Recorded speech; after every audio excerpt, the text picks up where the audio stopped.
Good morning. Are you Federico Ortiz? Yes, ma'am. And will your client waive the formal reading of the motion and the indictment? He will, Your Honor. Mr. Ortiz, in cause number 25, DCCR 0589, you're charged with the state jail felony offense of abandoning or endangering a child, and that's from December 1st of 2024. And how do you plead to that charge? Yes. Are you pleading guilty freely and voluntarily? Yes, ma'am. And are you pleading guilty because you actually did what they charged you with? Yes, ma'am. In that case, I have here on the tablet some documents that have your signature on them that the state has marked as Exhibit Number 1. Before you sign these, did you go over them with Mr. Rojas? Yes, ma'am. Do you fully understand them? All right, guys, let's break this down because this courtroom wastes absolutely no time. Federico Ortiz walks in already locked into a plea deal, admitting to child endangerment while also getting his probation revoked in another burglary case. The judge keeps it calm and procedural, but the message is brutal underneath it all. Missed probation meetings, unpaid fees, ignored requirements, and now the system is completely done giving chances. Ortiz barely says more than a few words while years of bad decisions get wrapped up in minutes. And do you understand, if I follow the agreement that you've made with the district attorney, that you'll be waiving or giving up any right to appeal? Do you also understand, if you're not a U.S. citizen, that a plea of guilty or no contest may result in your deportation, exclusion from admission to the country, or denial of naturalization under federal law? State tenders number 1. No objection. It's admitted. Is there any evidence that Mr. Ortiz is not competent? No, Your Honor. All right, sir. In that case, I'm going to find that you entered your plea of guilty freely and voluntarily. Find that you're mentally competent and you understand the nature and the consequences of your plea. Find sufficient evidence to find you guilty, and at this time find you guilty of the state jail felony offense of abandoning or endangering a child. Sentence you in accordance with your agreement to a term of 12 months in the state jail prison. You will receive credit on that sentence for any time that you've been in custody that the law gives you the right to receive. And then, in cause number, let me find it, 24, DCCR 2334,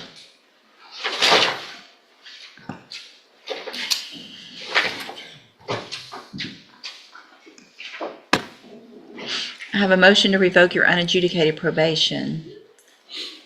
Shows that you were placed on probation April 10th of 2025 for the offense of burglary of a habitation, and that was a 5-year deferred probation. Is that correct? The motion alleges that you violated your probation. Count 1 alleges that you failed to report as directed to the probation department for the months of May and June of 2025, and then also July of 2025. Is that true or not true? And then count 2 alleges that you failed to provide verification of performing the community services required. Is that true or not true? True. Then count 3 alleges that you failed to provide verification of completing the theft prevention class as ordered. Is that true or not true? True. And then finally, count 4 alleges that you're behind in your court-assessed fees. And is that true or not true? True. Did you enter your pleas of true to counts 1 through 4 freely and voluntarily? Yes. And did you plead true to those counts because they're actually true? I also have here on the tablet, in this case, some documents that have your signature on them that the state's marked as Exhibit Number 1. Did you also go over this with Mr. Rojas? Yes, ma'am. And do you fully understand them? State tenders number 1. No objection. It's admitted. Mr. Ortiz, I'm going to find that you entered your pleas of true to counts 1 through 4 freely and voluntarily. Find that you're mentally competent to understand the nature and the consequences of those pleas. Find sufficient evidence at this time to find you guilty, and at this time find you guilty of burglary of a habitation. Sentence you in accordance with your agreement to a term of 3 years in the institutional division of the Texas Department of Corrections. You will receive credit on that sentence for any time that you've been in custody that the law gives you the right to receive. In each of these cases, I'm handing you the trial court certifications that shows that there are agreements that I followed, and so you've waived your right to appeal. I've also handed you a written admonishment regarding your ineligibility to possess a firearm or ammunition. Because of the judgments entered against you, you're ineligible under Texas law to possess a firearm or ammunition. Possession of a firearm or ammunition could lead to charges against you. Firearm is a legal term, and you should read the written admonishment I provided you to see what devices qualify as a firearm. If you have questions about the laws that make you ineligible to possess a firearm or ammunition, or about how long that lasts, you can talk with Mr. Rojas. Good luck to you, sir. You can go back with the bailiff. Thank you. Good morning. Are you Christopher James? Yes, ma'am. And Mr. James was previously in court, entered a plea of guilty to the first-degree felony offense of intoxication manslaughter with a vehicle. I've received the pre-sentence report and also a supplemental memorandum from probation that includes several letters from the victim's family members. Has everyone had an opportunity to review all of that? Yes, we have, Your Honor. Are there any additions or corrections to that pre-sentence report? No, Your Honor, I just want to make the court aware, Mrs. Addison, the deceased's wife, would have been here today to do victim impact. She had to go to the hospital yesterday. She's able to tune in, I believe, and watch us. The rest of Mr. Addison's family is here, and his mother is going to want to do victim impact at the end of sentencing. Okay, thank you, Mr. Nichols. Any witnesses with regard to sentencing? No additional witnesses, Your Honor. All right, Mr. Lewis, you may make argument. Okay. Judge, of course, this was a very tragic situation that has affected a lot of people. Of course, the decedent, Mr. Addison, his family, as well as Mr. James and his family. It was a situation where, this was a combination of a long substance abuse history of Mr. James. The assessment that's provided in the PSI here says that there was about a 20-year relationship between Mr. James and different substances over a period of time.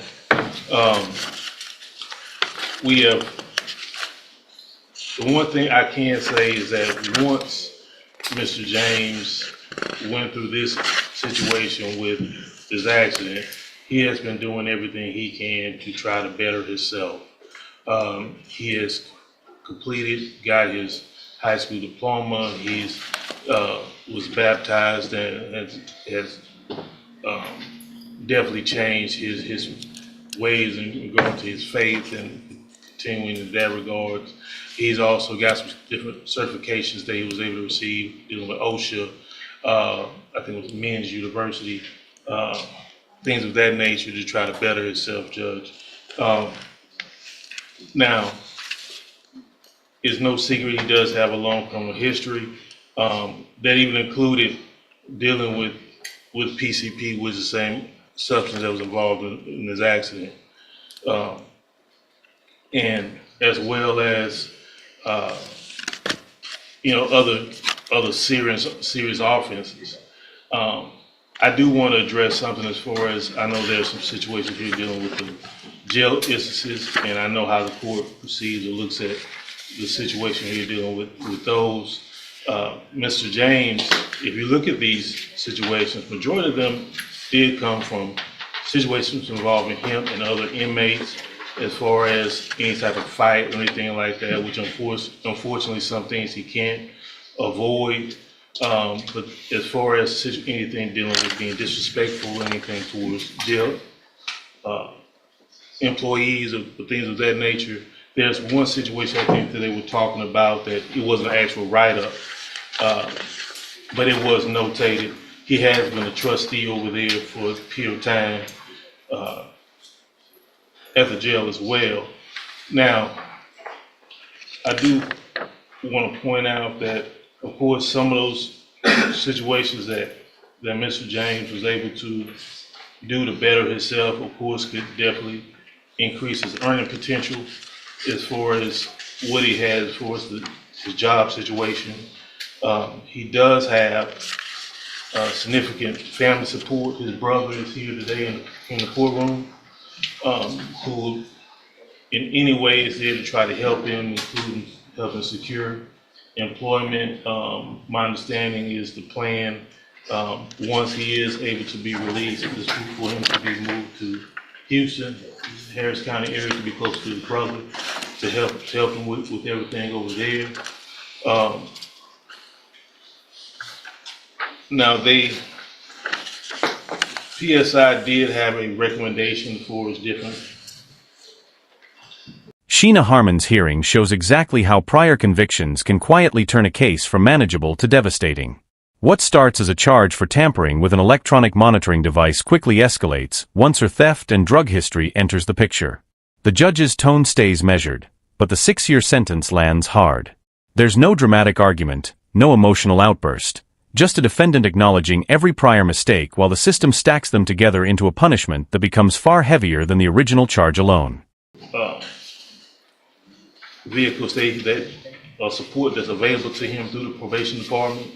What I will say is that everything that has been recommended, he definitely needs and will be better for him. We are not, and ourselves are not asking for a specific number or anything like that. We just want him to be able to, of course, make amends for this situation as much as possible, which could include some of the restitution there. I think the amount is over $100,000 for his restitution there to the family. Now, like I said, he has made a plan to try to better himself. He has a family that supports him. He is doing everything he can. He understands that this was a tragic accident, but one he was definitely responsible for.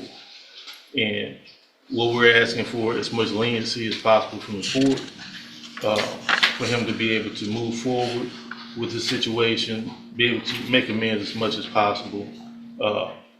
And I think he did provide a letter to the court as well to kind of speak to that as far as an apology letter that was to the family, his family, the family of the victim, as well as to the court, Judge. And I've received that. And so that's what we're asking for today, Judge, is for everything to be considered. We understand this is, you can't bring that person back. He can't just go back to make amends with Mr. Addison, but he wants to try to make as much of amends he can to society and do better going forward, Judge. Thank you, Mr. Lewis. Mr. Nichols. Your Honor, I think any consideration to Mr. James's due was given when he got a 50-year cap. I have no hesitation asking the court to exercise the full 50 years.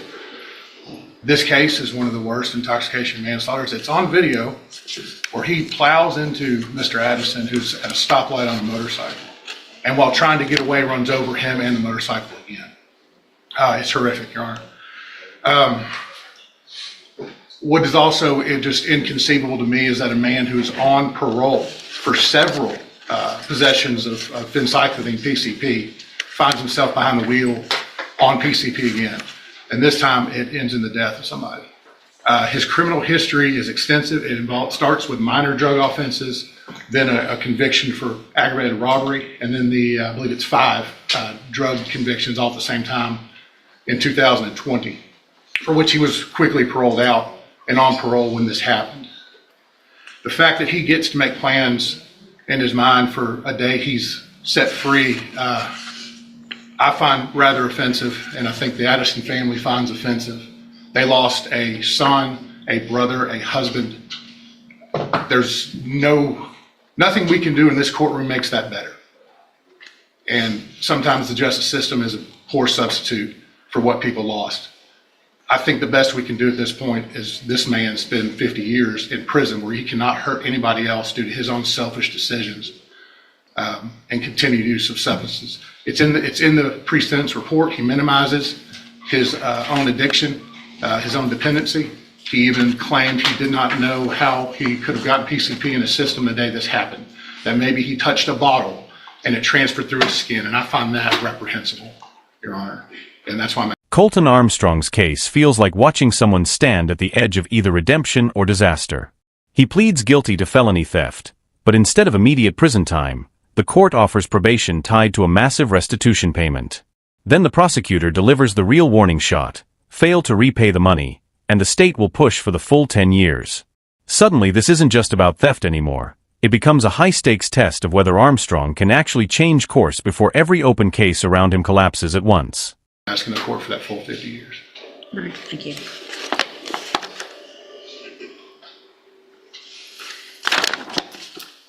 So, Mr. James, a couple of things that Mr. Nichols didn't say that I think are also extremely important is this isn't your first driving while intoxicated. This is your third. And so you didn't learn in '06. You didn't learn in 2017. 2017, you got your second DWI. You were given probation. It was revoked.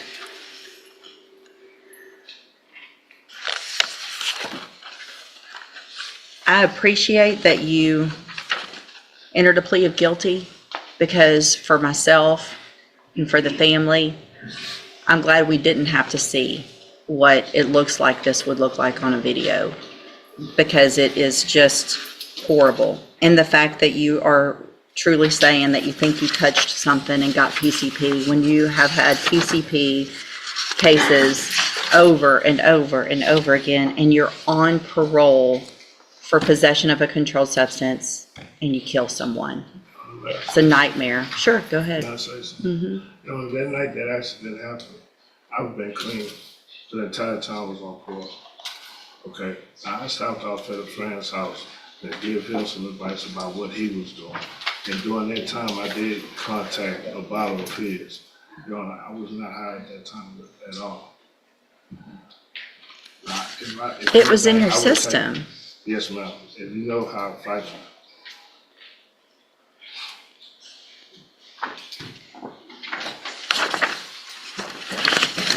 At this time,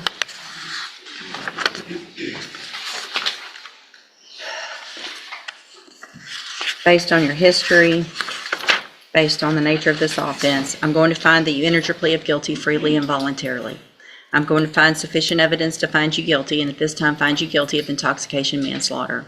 I'm going to sentence you to a term of 50 years in the institutional division of the Texas Department of Correction. There will be a deadly weapon finding based on the indictment alleges a deadly weapon. You will receive credit on this sentence for any time that you've been in custody that the law gives you the right to receive. I'm going to hand you the trial court certification that shows this was an agreement and I followed it, and so you've waived your right to appeal.